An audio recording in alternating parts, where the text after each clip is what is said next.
What's up, guys? It's Coach Grant with First Down Training, and today we're going to be breaking down kind of a tell-all video on just how quarterbacks overall can get better throwing mechanics. So we're going to be breaking down the throwing motion from top to bottom, from your legs all the way up to your arm slot, and we're going to be talking about some of the common misconceptions like your front stride, pointing your toe directly to the target, and just honestly how you guys can be a more consistent quarterback, because that's why throwing mechanics matter. So I hope this video helps you guys out. I hope it teaches you a few things that you can add to your toolbox, but also, fellas, if you're a QB and you want to get some work in with us this offseason, we are traveling out to 2 more states for 2-day-long QB and wide receiver training camps. So next up on our camp tour, we're going to be coming out to Salt Lake City, Utah, and then we'll be finishing it off in Los Angeles, California this summer. So if you guys are local to those 2 states, would like to work with us, would like to even travel out, we would absolutely love to have you out at our last 2 camps of the year. So check out that very first link in the description below. Let's get started with this video. So now this clip here from Brady is a great example of the 3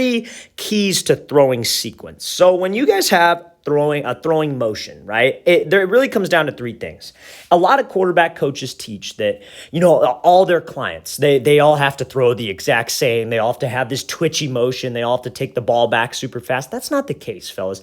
Every single quarterback, every single human on planet Earth is different. Everybody was made different. So everybody's going to have a different throwing motion. So at the end of the day, you have to find out what works best for you, but you got to try to pull some of the things that all the best guys in the world do that make them efficient and try to add that to your game. That's what we've built this whole brand on. That's what we try to constantly teach. What are the best guys in the world doing, and how can I do that in my own way? So when Brady's here to throw, I think the 3 keys of a throwing motion, there's 3 things that have to happen. You have to get your front foot down, you have to get your hips through, and then you have to rotate through with the shoulders and the ball. And it has to happen in that order. That's what we call the throwing sequence. And you want to have good timing to your throwing sequence. And we're going to talk about what that means. So anytime that you guys go to throw, how many of you have probably heard this quarterback, X so-and-so, he overstrides, right? So he takes a very, very long front stride. So when you guys throw, to have an efficient throwing mechanics, or efficient throwing motion, I should say, that front foot has to get down. You don't have to force it down. You don't have to take a step backwards, but we need to get the front foot down now. Now that front foot coming down comes from shifting weight from your back leg. So a lot of people, what they'll do to get that front stride down is that they will step to the left and point their toe directly at the target. They'll step away from their body to try to get their front foot down. You don't want to do that. And in the second clip, we are going to talk about why. But when you guys go to throw, you want to be in a base where you have about 60 to 70% of this weight on your back foot, because that weight transfer of that 60% will create the front stride. Well, if you guys are just taking a step with your front foot, you are not rotating with your hips, and you are not getting any power from your hips. What we have to do is, when you guys are in the pocket, that transfer of weight from your back leg, as you see from Brady, that shift of weight, that's what will create the front stride. That's why it's so important in your base to have a good amount of weight on your back foot. Back foot is located underneath your back shoulder, because when you're in this position right here, this weight, we want to transfer that through. Because when you guys shift that weight to the front foot and that creates the front stride, that's what allows the second part of the rotation, or the second part of the sequence, to happen. So you get your front foot down. Now the hips have to rotate through. Because if I can get my hips to rotate through and that football trails behind, that is how I can get torque. So when you guys throw, it's like hitting a baseball. When you guys hit a baseball and you take a step with your front foot, you do not open up your shoulders at the same time. You take a step with your front foot, you pivot off the back foot to get those hips to rotate, and the bat trails behind. That's how you want to think of throwing a football. You take that front stride because you are transferring weight, and now your hips are rotating through. The front hip is coming open, and that football, aka the baseball bat, aka the golf club, is trailing behind, because now the hips are bringing the arm through. That is how you take pressure off the elbow, pressure off the shoulder, because now you are throwing using your legs and your core, and that is the main key. Now, what a lot of guys will go wrong is that when they do transfer that weight, when they do get the front foot down, instead of having their front shoulder loaded to the target, they will swing open their front shoulder. So that's another way to lose torque. So same thing like I was saying, when you guys hit a golf club, you take the club back, you swing the club back around your body. Same idea when we're throwing a football. I don't want to just open up just like when I hit a golf club. I'm not putting. I'm not just taking a quick little stride. I'm bringing the club back, shooting it through with my hips. Same idea, fellas. We're all rotational athletes. It is the same exact mechanics. So when that front foot gets down, the third part of the sequence, the last thing to rotate through is the shoulders. But when you are driving with your hips, when you are transferring your weight, those shoulders have to be loaded backwards. They have to be loaded here because now that's how we generate torque. They call it hip and shoulder dissociation. So as I get the front foot down, as my hips are going through, my shoulders are staying loaded back. And now because I have that rotation, because my front hip is shooting through, I can get some torque on the ball. I have that separation between upper half and lower half. And that is how I could get that velocity and get that snap to the throw.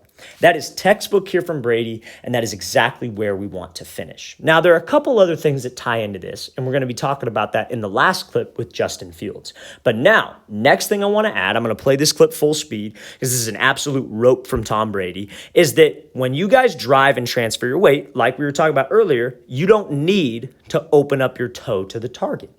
So now a lot of people, we talked about when I'm in this throwing position, what brings the ball through? When I take my shoulder, when I go back with my shoulders and I get this ball to this like L, it doesn't have to be a perfect L, by the way. But when I get that front foot down, what is supposed to come through next? My hips. So now what a lot of people think is that, to get my hips to rotate through, I have to take my front toe and open it up. I have to open my left foot off this midline and have my hips essentially go this way. We don't want to do that, fellas. We just don't need to do it. If you guys like to point your toe at the target, fine. I'm not saying that's incorrect, but I'm saying that's not the way to get your hips to go through. To get your hips to rotate through, that comes from your back leg, this weight on your back leg transferring to the front foot. I can still get my weight to go through if I do that. When you open up your toe, when you're trying to point the toe directly at the target, all that does is give you less balance on the front foot, stability, and you're more susceptible to swinging your front side out of there, which can cause the arm to fly outside your body, screwing up my release point. And we're going to talk about that in a second. So let's play this clip full speed here from Brady. So when he goes back, you see how he's throwing left, but his front foot is pointed this way. His front foot is pointed here, and he's throwing the ball here. How is he able to do that? And that is solely from that weight transfer, creating the front stride and throwing sequence, like we were just talking about. So this is another example of it. So look, when he goes to throw, look where his left foot is pointed. Here. Where's the ball go? Here. All the old school quarterback coaches, that should technically not happen. If your toe's pointed over here, the ball should go over here. That's why it's not about pointing the toe. It is about transferring your weight, fellas. When you guys can be in a good position with your back leg, about 60, 70%, the arch of your back foot, that middle arch of your back foot, that's where your accuracy comes from. So now when you can drive and transfer your weight here, and when you transfer your weight to your front foot, that front hip rotates. You don't need to step to the target. It is all about the hips. It is all about the weight transfer and the leg drive. Fellas, quick stride first. Hips go through second, then the ball trails behind. That is what we want to consistently emphasize to be an accurate passer and to be a passer that has more velocity on the ball. So fellas, don't fall for the trap of a coach telling you, hey, you got to open your toe, point your toe directly because that's how you get your hips to rotate through. Quite frankly, that's weak. And quite frankly, if we're thinking too much about stepping with my front foot, I am not transferring weight. Transfer of weight from back leg to front leg, that is what will create the hip rotation for you. Don't listen to that guy who says you got to point the toe directly at the target to get hip rotation. If you point the toe, fine, but know this, that you have to transfer weight to get the hips to rotate through first before the shoulders do. Front foot, then hips, then shoulders. Let's play this thing again, full speed one more time, then we will talk about arm slots. So now, when you guys throw, nowadays, a lot of people love to teach the sidearm arm angle throw.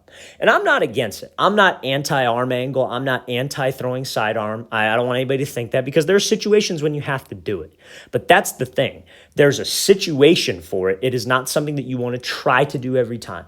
Everybody throws the ball differently. Everybody has a different arm slot, and there are different arm slots that are required for different throws. So let's watch this clip here from Justin Fields. So he has kind of a lower arm slot that some people might classify as sidearm. So let's play this thing full speed. So he throws, but I want you to watch his upper half. Let's play this thing back again. And this is a great throw. This is a dime, obviously. But let's watch his front side. So this is just like what we were talking about with Brady. He's got that slight close. And when we close that front shoulder, what should the front stride be doing? Getting down. And then what should happen next? This front hip should be opening up like it does. And that football is trailing behind the hip. So I think at the end of the day, when you guys have like this arm slot, it could be low like this. It could be kind of outside here. It could be a little bit more like sidearm, if you will. We just have to be able to get to extension. So that all ties into your front side. So I had a video that I posted a little while back on YouTube, and it got a decent chunk of views, maybe like 1.5 million to 2 million, something like that. A lot of people were pissed off because they're saying, because it was talking about sidearm, and it was a quarterback threw. He swung his front side out of the throw. So what ends up happening is that your arm, when you bail out of there with your front side, your arm goes outside your frame. So the release point is flawed. Now, it's not necessarily like it could be sidearm, or it could be really high release point, but it's still outside your frame and you're not able to get to extension. So I told the quarterback, hey, what you want to do is you want to try to finish level with your shoulders, level with your hips, and have the hand by the face, like you're eating a sandwich, singing out of a microphone, because that will keep your release inside of your frame, as I like to call it. So what do I mean by that? So when you guys throw, you want to think of it like you got a pole going down the middle of your back. We call it the midline. Whatever your front side does, that affects your release point and your accuracy. So that means I could do everything right. I could take the front stride. I could get my hips to rotate through. I could have my shoulder loaded back as the front stride's going down. And I could be in a great position to have torque. But you can still be inaccurate with a lot of velocity. So that all is predicated on the front side discipline that you have. Now, a lot of QBs, what they'll do is when they go to rotate through at the hips, they will continue to pull this front side to the left. Old school method was, hey, you want to start with your left shoulder on the target and you want to finish with your right shoulder on the target.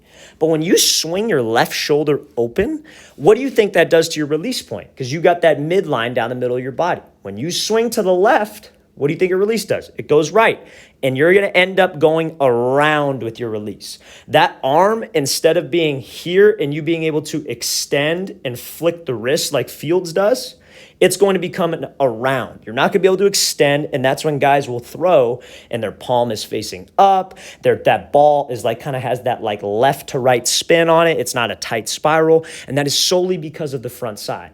Now, another thing guys like to do is they'll get to here, they'll get to this point, but that elbow will start to swing down. They'll pull the elbow down. A lot of people used to teach the old phrase, hey, you want to slap the wall, or you want to elbow the midget. So when you guys go to throw and that elbow goes down, what do you think that does to your release point?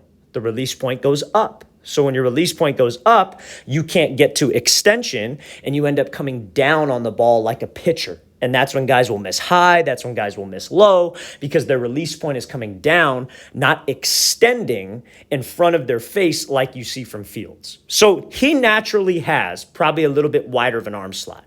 I do not care. This is not sidearm.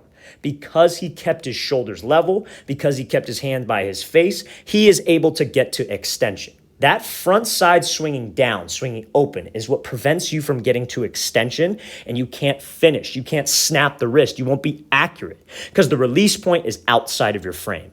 That's what I'm trying to get across to you guys. Let's keep the release point inside of my frame or inside of my body frame, if you will, so I can get to extension, not coming across and not pulling up and down.